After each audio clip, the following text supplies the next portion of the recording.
Welcome back, viewers, to the latest researches and news. Firstly, we will talk about a massive blow has been dealt to the Ethiopian National Defense Force on the Raya Kobo front.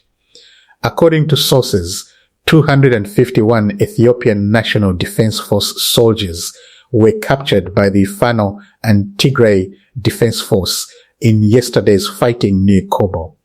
Secondly, about fresh reports are coming in about fighters returning to Tigray from Afar and about heavy Eritrean military equipment reportedly moving into southern Tigray.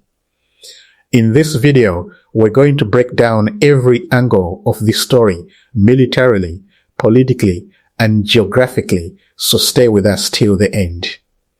Viewers, according to sources, 251 Ethiopian National Defense Force soldiers were captured by the Fano and Tigray Defense Force in yesterday's fighting in Chobibere, an area situated on the outskirts of Kobo town. We have received images showing the captured Ethiopian National Defense Force soldiers. In these images, a large number of the captured soldiers can be seen in a wounded condition. Due to YouTube policies, we are not able to share these sensitive images with you here. From a military angle, a number this large 251 soldiers in a single engagement is not a small tactical loss. It's a sign of a position collapsing. Usually when soldiers are captured in such large numbers, it means a unit was either surrounded, cut off from resupply, or its command structure broke down and the men had no way to retreat safely. In previous videos, I already informed you that reports received from sources that the Ethiopian National Defense Force being pushed out of Chobibere and dispersed on this front. Viewers, losing this many soldiers at once weakens the Ethiopian National Defense Force's ability to hold the Kobo sector. Because replacing 251 trained soldiers is not something that happens overnight. It takes recruitment, training, and transport, all of which takes weeks, if not months.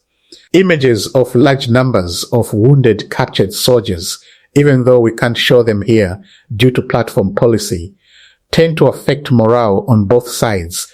It can weaken the resolve of remaining Ethiopian National Defense Force units in the area, while giving a significant morale boost to Fano and Tigray Defense Force fighters.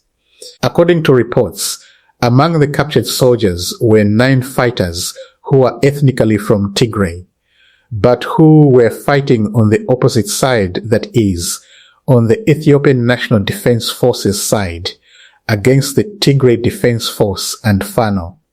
Reportedly, these Tigrayan fighters were deployed against the Tigray Defense Force and Fano by the Ethiopian National Defense Force.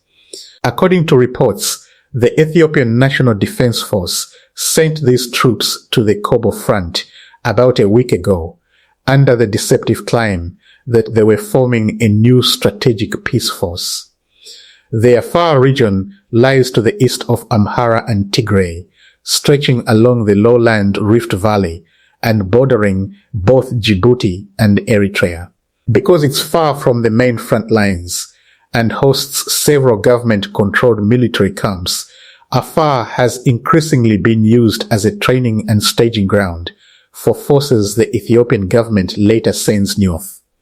Using Afar as a staging ground makes sense for the government. It's away from public and media attention, and it allows recruitment and training to happen quietly before troops are moved to active front lines like Kobo. According to the latest updates, it was reported that 21 Tigrayan fighters returned to the Tigray region yesterday, coming from the Afar region, where they had been trained by the Ethiopian government in military camps.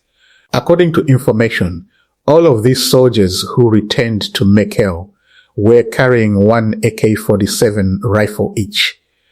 Viewers, Mekelle is the capital of the Tigray region, and it typically serves as the first point of arrival for returning fighters, defectors, and displaced people coming back into Tigrayan-controlled territory.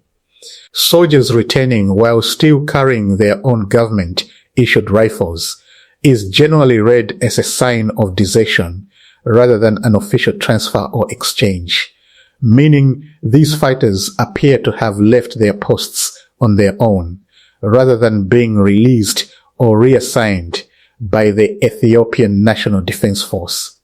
These pattern soldiers, trained by one side, choosing to walk back to their home region with weapons in hand, suggests growing disillusionment among Tigrayan recruits, possibly tied to the same Peace Force deception mentioned earlier, or to broader questions of loyalty when asked to fight against their own community. It was also reported that 8 other soldiers returned from Afar last night, while 17 people entered the Tigray region from Sekota 2 days ago, which we had already shared with you in a previous video.